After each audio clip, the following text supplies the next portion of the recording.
Bendito sea el nombre del Señor. Qué privilegio es estar aquí hoy. No es fácil ahora predicar después de este tiempo de adoración. Bendito sea el Señor. Poder estar aquí hoy, mirar hacia adelante y ver sus rostros, sabiendo que el domingo pasado, que tuvimos un tiempo de ensayo, estuvimos aquí en el equipo plantador y primero yo, luego algunos otros, nos paseamos por cada silla y oramos por cada silla por nombre. Yo tomé esta misma escritura, esa misma Biblia, y fui caminando, tomaba un versículo y oraba por lo que el versículo me enseñaba en cada fila. Y verla ahora con tantos de ustedes, bendito sea el Señor. Esto que inició como un sueño para mí hace tantos años, Dios lo puso en mi corazón, en el corazón de mi esposa, verlo tomar forma. El verano pasado yo me acerqué a los pastores de la IBI, como con miedo y vergüenza, y a la vez como con mucha expectativa. Ustedes muchos conocen al pastor Chacho, ¿verdad? Y le digo, con Chacho hablé primero, el pastor Miguel estaba de viaje, y cuando le presento esta idea de plantar una iglesia, esperando a ver qué le iba a decir, Chacho callado, ajá. Y ver su expectativa y su emoción. Y ver al pastor Miguel después emocionado y su expectativa. Y poder encontrarnos aquí hoy. Bendito sea el Señor. Gracias por estar aquí. Gracias por acompañarnos cuando se cae la bocina y cuando no suena muy bien. Gracias por estar aquí. Porque déjenme decirle que yo no tenía muy claro cuál iba a ser el camino que íbamos a tener por delante. Yo no sabía, de verdad que yo no sabía. Yo había leído los libros, pero yo no sabía el arduo trabajo que vendría. Las semanas sin sueño, los casos complejos de consejería que ya han llegado. Yo no podría nunca haber soñado las bendiciones que el Señor iba a enviar. Oramos por algunas de ellas. El regalo para mí que es escuchar que estamos empezando una nueva congregación. El mismo día que un hermano, Joel Agüero, su esposa, que estudió conmigo en el mismo colegio, están iniciando una nueva congregación. Que la iglesia Casa del Altísimo nos está bendiciendo, que hasta nos guarda equipos. Y están ahí al lado de nosotros, nos ve como hermanos. Bendito sea el Señor. Yo no sabía las bendiciones que el Señor tenía, y mucho menos el equipo. ¿Ustedes vieron este grupo de adoración? Bendito sea el Señor. Y Oscar, Federico, cada uno de ustedes en el equipo plantador, que ahora lo ven sentados, algunos están con el ¿cómo se dice? Azuera, el t-shirt manga larga. ¡Ay, nursery ya! O sea, hay algunos que se están perdiendo el sermón ya sirviéndonos. Algunos aquí están usando el nursery, déjenme ver. Nursery, bien, o sea, bien, bendito sea el Señor. Yo no sabía lo que el Señor iba a hacer. Yo sabía que Dios estaba llamándonos a iniciar una obra que presentara a Dios como lo que Él es. Un Dios santo que habita ya en la eternidad inaccesible, donde solamente Él puede estar, en un plano donde solo Él está, y que se pasea en medio de la alabanza de su pueblo. Así de cercano, el Dios eterno que cuenta nuestros cabellos. Yo sabía que Dios estaba levantando una nueva congregación que tuviera un corazón que latiera por el Evangelio de Cristo, que encontrara su propósito, su identidad, su vida en el Evangelio, que pudiera encontrar en cada página de la Biblia a Cristo Jesús. Y yo sabía que Dios estaba llamando a una iglesia que causara un impacto en su entorno, que la misericordia y la gracia de Dios pudiera ser vista claramente en los necesitados a nuestro alrededor, que su justicia se pudiera proclamar a los que están angustiados, a los desvalidos, que su verdad se pueda defender a todo lugar donde fuéramos, y que todos, desde el más joven hasta el más anciano, aquí en Naco y en todo Santo Domingo y República Dominicana, y hasta donde Él quiera, puedan probar y ver que hay un Dios en los cielos que reina en la tierra para su gloria y nuestro bien. Y por los últimos 7 meses, un equipo de más de 30 hombres y mujeres con sus familias, nos hemos estado preparando semana tras semana para darles la bienvenida aquí en la iglesia Piedra Angular. Y doy gracias a Dios por permitirme servirles junto con ellos. Y es mi oración que esta sea siempre una iglesia donde Dios encuentre un pueblo que ora y donde el perdido encuentre su hogar. Bendito sea el Señor. Amado, si tú tienes una Biblia contigo, te pido que me acompañes a la carta del apóstol Pablo a los Efesios. Efesios capítulo 2 es el texto que tenemos en esta mañana. Si tienes una Biblia NBLA, estamos en la página 1202. Si no tienes Biblia, aquí al lateral tenemos Biblias a su disposición. Gracias, Ocho.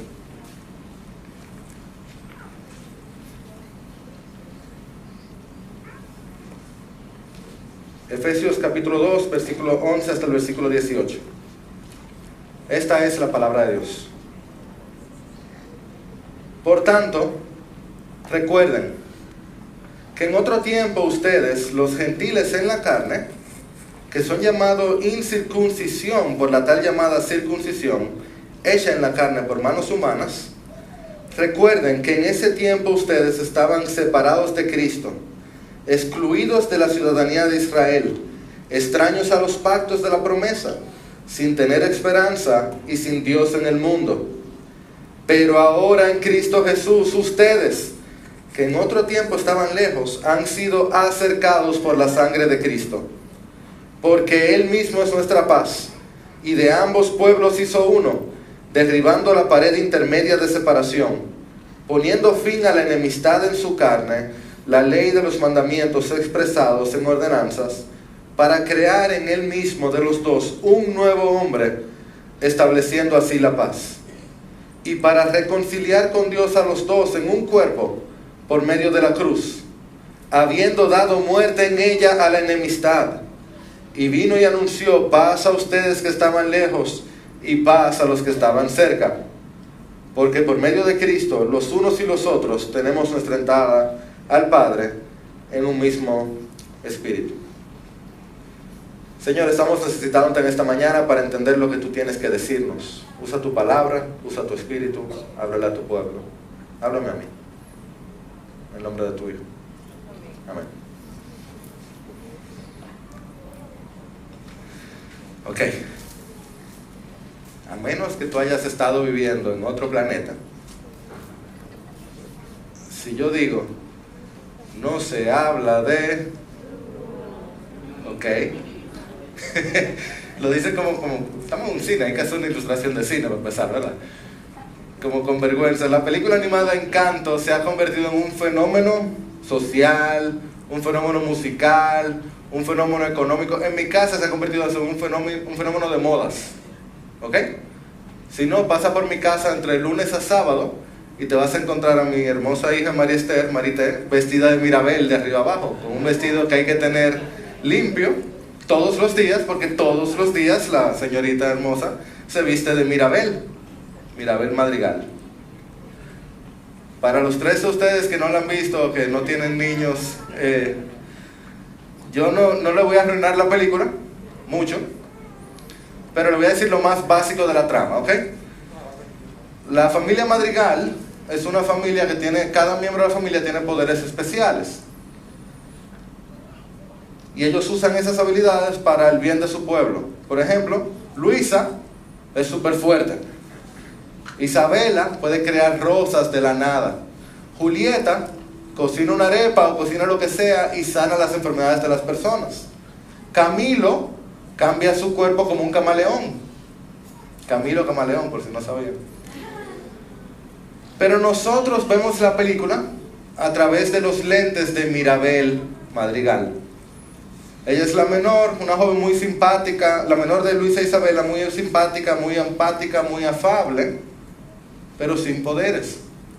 En una familia donde todos son especiales, ella se siente un poquito extraña.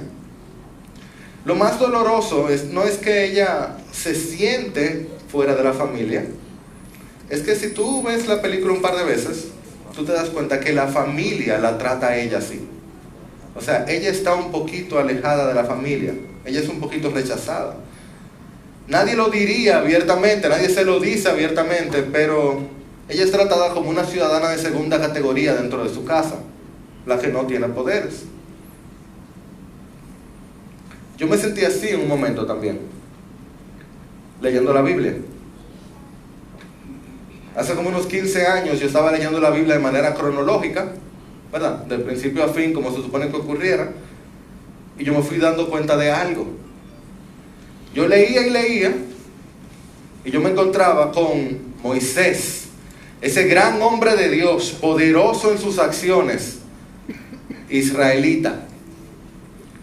David, ese gran rey, el hombre conforme al corazón de Dios, ¿verdad? ¿De dónde era? Israelita. Daniel, el joven como el que todo joven quiere ser, con su confianza siempre puesta en Dios, israelita. Pablo, apóstol, escritor de 13 de los 27 libros del Nuevo Testamento, y lo mencionan por nombre en 2 más. O sea, en el Nuevo Testamento tú abres un libro y Pablo está ahí de una manera u otra, con toda probabilidad. Israelita de israelitas, hebreo de hebreos.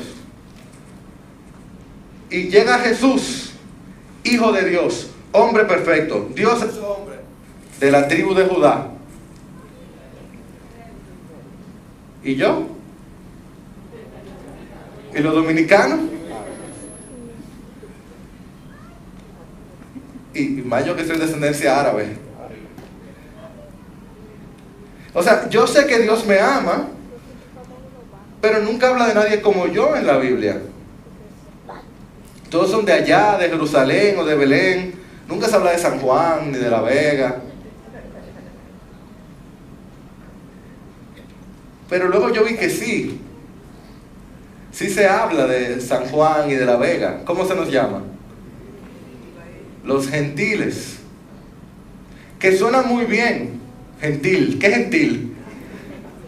Excepto que en ese momento, oigan, una enseñanza común entre los judíos, marcan los historiadores, es que Dios había creado a los gentiles para calentar las llamas del infierno.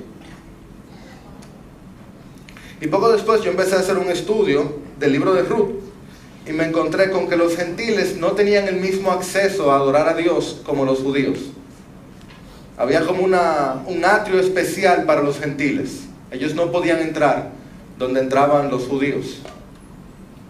Es más, esto se encontró el siglo pasado.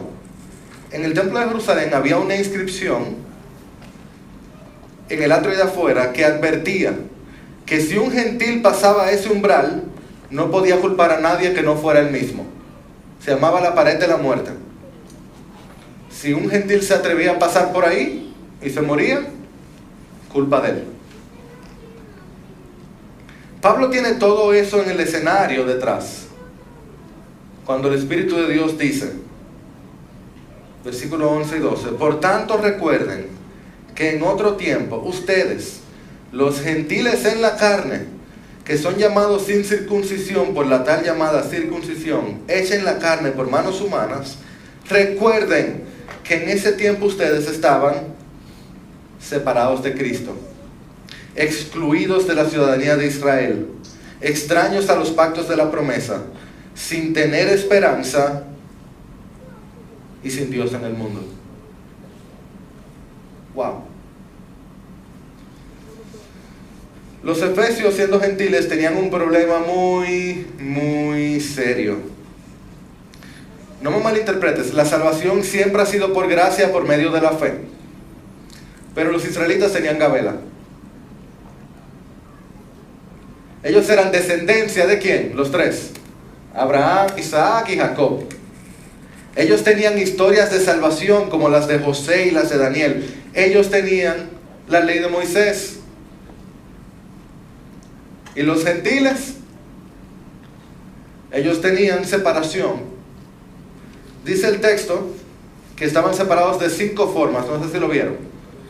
Dice primero, los gentiles, ustedes efesios y ustedes dominicanos, estaban como, primero, sin Cristo, el Salvador, el modelo, el maestro, el ejemplo, el Mesías. No lo tenían. Sin ciudadanía. Israel era esa nación donde Dios había puesto los ojos de manera especial. Tú quieres que un green card, un pasaporte azul. Esta era la ciudadanía que importaba de verdad.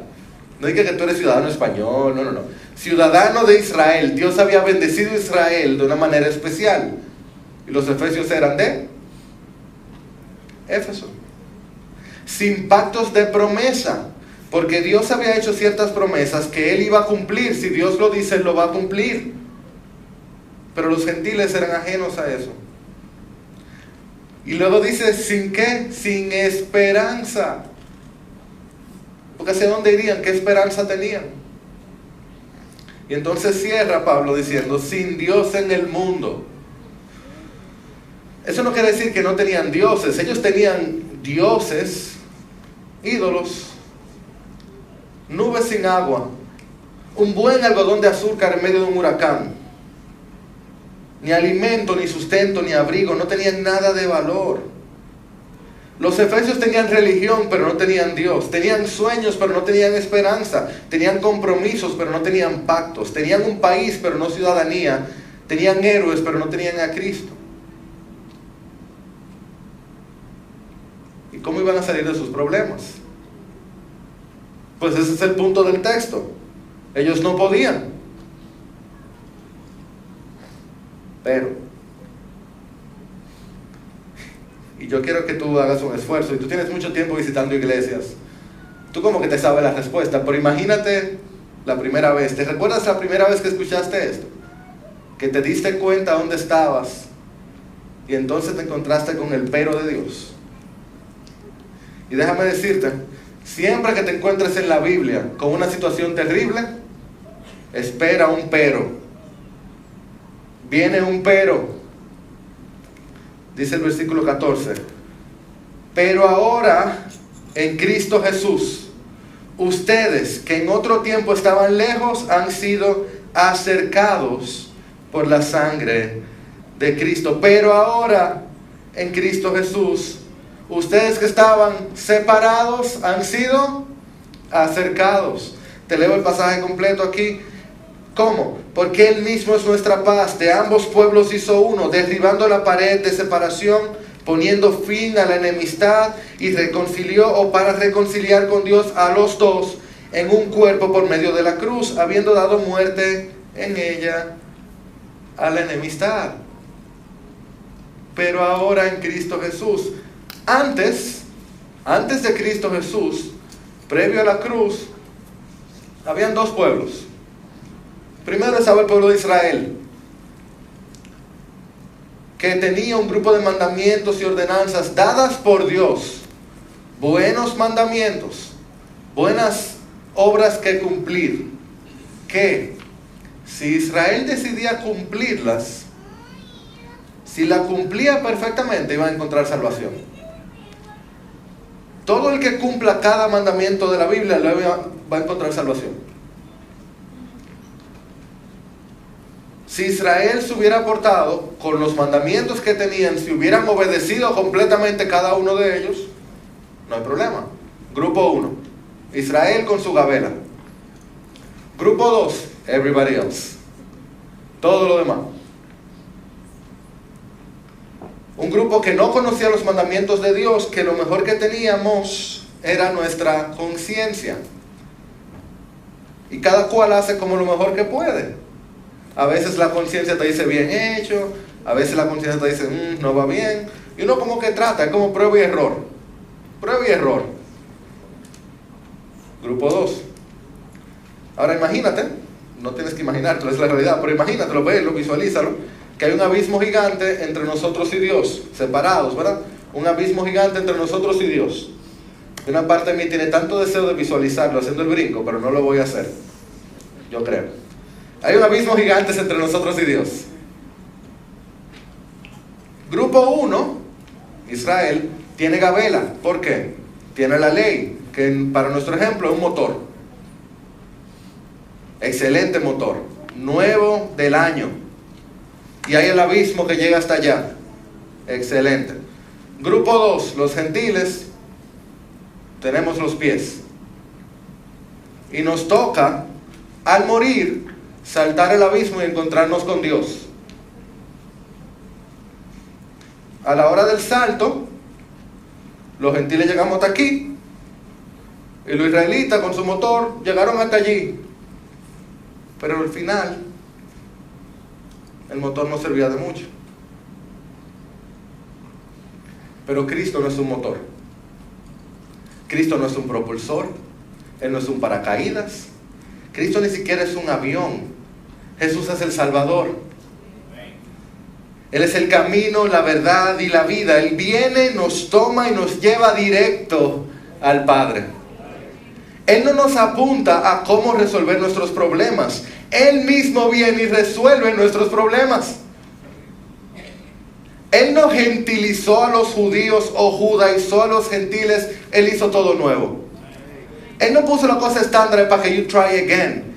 He did it all new. Él lo hace todo nuevo. Él derribó esa pared por completo. Él llenó ese abismo con sus obras. Él levantó un nuevo pueblo, grupo 3. Una nueva familia, un nuevo cuerpo, un nuevo templo, una iglesia. La cruz de Cristo es entonces la solución a nuestros problemas. Es nuestra reconciliación con Dios. Es lo que acerca a los separados y nos reconcilia con Dios. Algunos de ustedes no son de aquí, o sea que esto lo van a sentir, pero yo creo que todo dominicano ha sentido esto. Cuando tú tienes como que legalizar un papel, ya, no tengo que hablarle más, ¿verdad? Tú vas a un lugar, te dicen, sí, no, usted tiene que ir primero allí. Sí, tiene que ir allá. Y tú vas. No, que tiene que juramentarlo allá. Pero me dijeron que era, sí, tiene que ir allá y tú vas allá. Y no tiene que postillarlo allá. Ok, tiene que pagar tal impuesto que es allá. Tú vas allá. No, tiene que olearlo allá. Y luego tiene que sacramentarlo allá. ¿Y dónde? No, pero es que te le faltó primero. Era el otro papel que tiene que volver allá atrás. Nadie diga amén, por favor. Te mandan a 5 oficinas para hacer algo y uno como que prefiere no hacer nada. Pablo dice que eso es exactamente lo contrario a lo que pasa aquí. Efesios, ok, ustedes estaban sin Dios, sin esperanza, sin pactos. Ustedes estaban sin ciudadanía y sin Cristo. La cruz se lo da todo. Y a los judíos también. Le resuelve todos sus problemas en una sola. Por la cruz de Cristo ahora tenemos a Cristo mismo cerca, tan cerca que podemos oler su sangre derramada por nosotros. La cruz nos hace ciudadanos de la iglesia, el Israel de Dios, de camino a la Nueva Jerusalén, con un pasaporte que nunca se vence y una cédula que dice 00 cielo. Y ahora tenemos un nuevo pacto, tanto mejor que las promesas anteriores, que eran solo sombra de lo que había a venir. Este nuevo pacto en Jesús es para siempre. Y Jesús es nuestra esperanza. Ante cualquier situación, ante cualquier condición, ante cualquier problema, yo puedo decir, el que no negó a su propio Hijo, sino que lo entregó también por nosotros, ¿cómo no nos dará junto con Él todas las cosas? Y si ese es mi Dios, yo puedo decir, si Dios es por nosotros, ¿quién contra nosotros? La cruz de Cristo es el fin de nuestros problemas. Sí, todavía nos encontramos con situaciones como tener que apostillar un documento. Y nos encontramos con tribulaciones, con dolor, con tristeza, con problemas. Con P minúscula. Porque nuestro problema con P mayúscula fue resuelto para siempre en la cruz. Y ahora cada problema que nos encontramos no es como huérfanos, es como hijos, nunca solos, siempre con esperanza, nunca sin Cristo, siempre con Él. Y cada cosa que venga a mi camino tiene que pasar por las manos atravesadas por el madero, por mí. Eso fue verdad para los efesios y es verdad para ti y para mí. ¡Qué regalo! ¡Qué regalo! ¡Qué promesa! ¿Cómo respondo? ¿Qué puedo hacer? Brevemente, 3 aplicaciones. Primero, del mismo pasaje, 3 cosas que debemos hacer como respuesta a esta increíble realidad. Primero, recordemos su gracia. Recordemos su gracia. ¿Notaron que el pasaje de hoy inicia diciendo Por tanto, recuerden. Y luego el versículo 12 dice, ¿cómo inicia el versículo 12? Recuerden. Ese es el capítulo 2 de Efesios. Ya Pablo, en este mismo capítulo, ¿saben cómo inicia? Él le dio vida a ustedes cuando estaban muertos en delitos y pecados. Por gracia ustedes han sido salvos por medio de la fe. En el capítulo 1, Pablo presenta el Evangelio por lo menos 3 veces diferentes. Y ahora le está diciendo que hagan ¿qué? Recuerden. ¿Tú sabes lo que eso quiere decir? Tú sabes, ¿verdad? Que a nosotros se nos olvida. Que todo esto que muchos de ustedes dijeron amén, se nos olvida.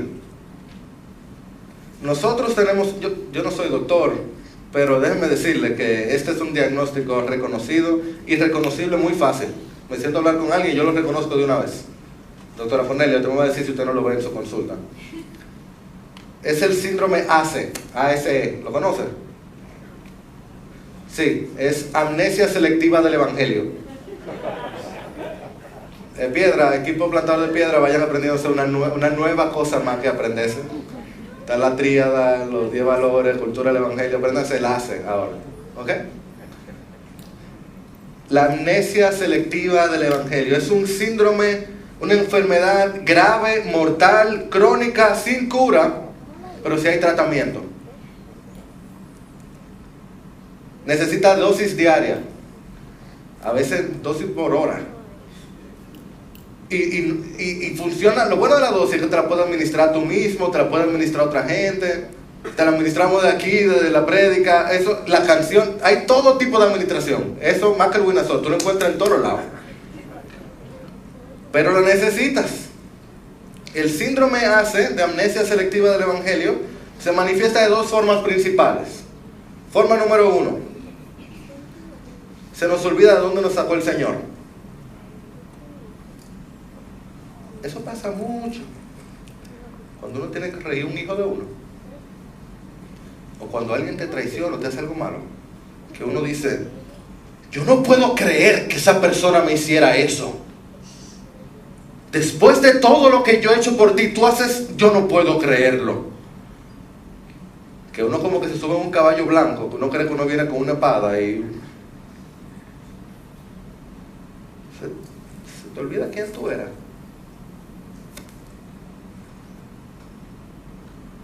No hay un espejito por ahí. Jairo, se te olvida quién tú eras. Recuerda tu condición.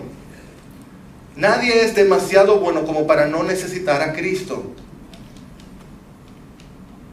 Eso es el ACE que te causa eso, que te hace pensar que tú eres mejor de lo que tú eres. El mejor de los hombres que tenemos en la Escritura, aquí en el Nuevo Testamento, fácil que hablaba de sí, diciendo, Cristo Jesús vino al mundo a salvar a pecadores, de los cuales yo soy el primerito. Esto no era falsa humildad, no, esto era el reconocimiento de quién somos. Nunca nos olvidemos de todo lo que el Señor nos ha perdonado y de dónde nos ha sacado, porque al que mucho se le perdona, mucho ama. Recuerda cuánto Dios te ha perdonado. Date tu pastillita de evangelio que te reubica. La segunda manifestación del síndrome del ACE, la amnesia selectiva del Evangelio, se manifiesta principalmente a través de la ansiedad, del temor y la preocupación. Llega una situación externa o cometemos un pecado que no sabemos de dónde salió. Sí sabemos, pero no queremos admitirlo. Y en vez de yo correr donde Dios, voy en busca de algarrobas. Voy corriendo hacia otro lugar.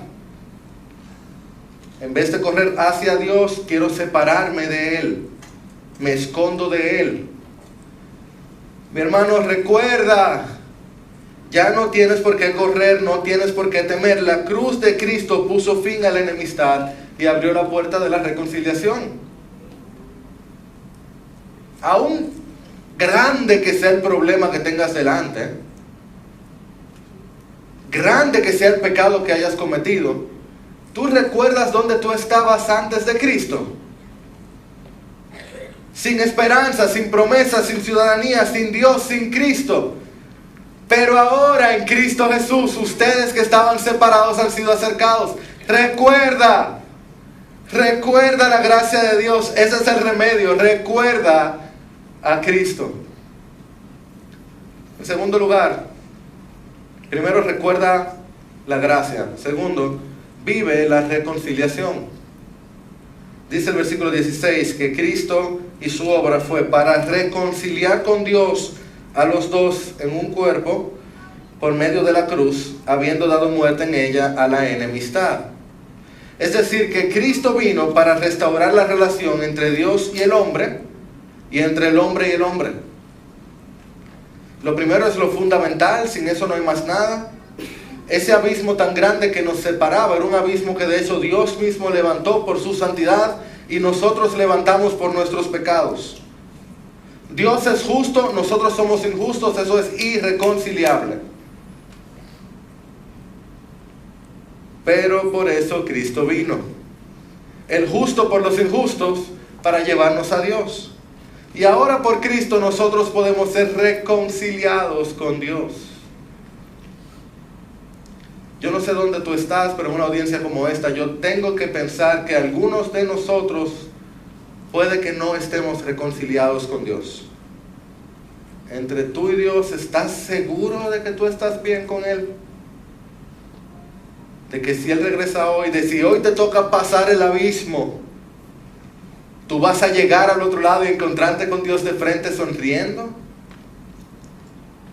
En el lenguaje de escritura, tú has puesto tu confianza en Jesús.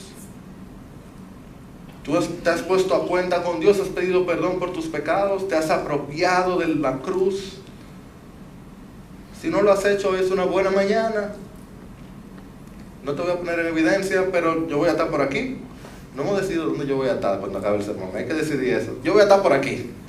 Y cualquiera de nosotros que tú veas en piedra, que tenga el logo, puede hablar contigo, quien te haya invitado, tú mismo, siéntate y ponte a cuenta con Dios. Reconcíliate con Dios. Ya Cristo murió. No hay que hacer mucho más que no sea ponerse a cuenta con Dios. Cristo murió para reconciliarnos con Él. Y la cruz de Cristo fue tan poderosa que derribó la pared que separaba a los judíos de los gentiles. ¿Tú sabes lo que eso significa? Que no hay ninguna razón para no reconciliarte con quien sea. El Evangelio es suficientemente poderoso como para restaurar cualquier relación. No hay ningún abismo más grande que el que nos separaba de Dios. Si Él resolvió ese, tu problema con otro, eso se resuelve. Vive la reconciliación. Ve, reconcíliate con tu hermano, pide perdón, perdona, restaura, vive el Evangelio, vive la reconciliación. En tercer lugar, primero recuerdo la gracia, segundo vivo la reconciliación, en tercer lugar yo podemos proclamar su paz. Dice el texto, Él mismo es nuestra paz, y entonces dice, y vino y anunció paz a ustedes que estaban lejos y paz a los que estaban cerca. Jesús es la paz, la que necesitaban los efesios, la que necesitamos los dominicanos, la que necesita el mundo hoy. Oh Señor, Querétaro, ni se diga Ucrania, Rusia, Siria aún. Jesús es la paz. Pero también esa paz que andamos buscando cuando llegamos del trabajo y como que nunca la conseguimos. Siempre aparece algo más. Cuando no podemos dormir, o cuando nos ponemos a redecorar la casa y no termina, o nos tomamos una vacaciones larga y volvemos más cansados, o cuando la conciencia nos acusa, o cuando tenemos un problema con un amigo. Él mismo es nuestra paz, dice el texto. Él mismo es nuestra paz. Mira lo que no dice, Él trae la paz. ¿Qué dice? Él mismo es nuestra paz. Por eso Él tenía que venir. Él no podía mandar a nadie. La paz anunciada Él mismo era. El admirable consejero, príncipe de paz. Él mismo es nuestra paz. Ya no más enemistad, ya no más hostilidad, ya no más inquietud, ya no más temor. Él mismo es nuestra paz. Y hoy, ¡qué locura! El príncipe de paz es el predicador de la paz. Dice el texto que Él vino y anuncia paz a los que están lejos y paz a los que están cerca. Paz. Tú sabes cómo Él anuncia, ¿verdad? A través de ti y de mí. Somos su voz. Porque Él mismo es nuestra paz, pero no todos lo saben. No todos lo recuerdan. Así que buscan la paz donde no la hay. Se nos olvida, nos da hace y nos sentimos inquietos o nos llenamos de orgullo. Pero Él es nuestra paz y tenemos que anunciarlo, tenemos que proclamarlo, tenemos que decírselo al que está al lado, tenemos que decirlo a mí mismo. Él mismo es nuestra paz. Él derribó la enemistad, Él nos ha acercado, su cruz, su amor puso fin a nuestros problemas y ahora Él mismo es nuestra paz. Recordemos entonces la gracia, vivamos entonces la reconciliación y proclamemos su paz. Iglesia, y nota el propósito final de todo esto. Versículo 18, ojalá y tengas una Biblia ahí para leerlo conmigo. Dice: porque por medio de Cristo, los unos y los otros tenemos nuestra entrada, oh Dios, al Padre en un mismo espíritu. Por la cruz de Cristo, tú y yo formamos parte del gozo trinitario, de la comunidad de la eterna Trinidad. Tú y yo, así como somos, tenemos entrada a la relación más santa y más pura de toda la existencia, a la vida misma. Por Cristo. Gente así como, yo no sé tú, pero gente como yo puede vivir con el Padre, el Hijo y el Espíritu Santo para siempre. Por Cristo, gente falible, pero perdonada, amada, santificada y en proceso de ser transformada para la gloria de Dios y nuestro bien. Y te puedo decir algo, tú me dejas, tú estás garantizado. Yo no sé dónde tú estás hoy, pero si tú estás en Cristo, tú vas a estar mejor. Absorbió prosperidad, Jairo, de pronto. Sí, de verdad. Tú vas a estar mejor, tú vas a ser mejor. Vas a ser más santo, más limpio, más maduro, más como Él. Garantizado 100%. A ustedes, a mí. Una promesa que tiene garantía absoluta, con nombre. ¿No me creen? Abre tu Biblia ahí. Versículo 19, el que sigue. Así pues, ustedes ya no son extraños ni extranjeros, ya no son extraños ni extranjeros, sino que son conciudadanos de los santos y son de la familia de Dios. Están edificados sobre el fundamento de los apóstoles y profetas, siendo Cristo Jesús mismo la piedra angular, en quien todo el edificio bien ajustado va creciendo para ser un templo santo en el Señor. Señor, eso somos y eso queremos ser. Ayúdanos a vivir como lo que ya somos, tus hijos, conciudadanos del cielo, perdonados, redimidos, en proceso de transformación. Ayúdanos a recordar que tú siempre estás por nosotros. Aquel que no escatimó su Hijo, sino que lo entregó. Señor, ¿qué problema podemos tener que valga la pena siquiera pensarlo más de un segundo? Tú resolviste nuestros problemas y nosotros te damos a ti toda la gloria y toda la honra. Nuestra mente y nuestra vida se enfoca y vive solo para ti, Jesús. Y es en tu nombre que oramos. Amén y amén.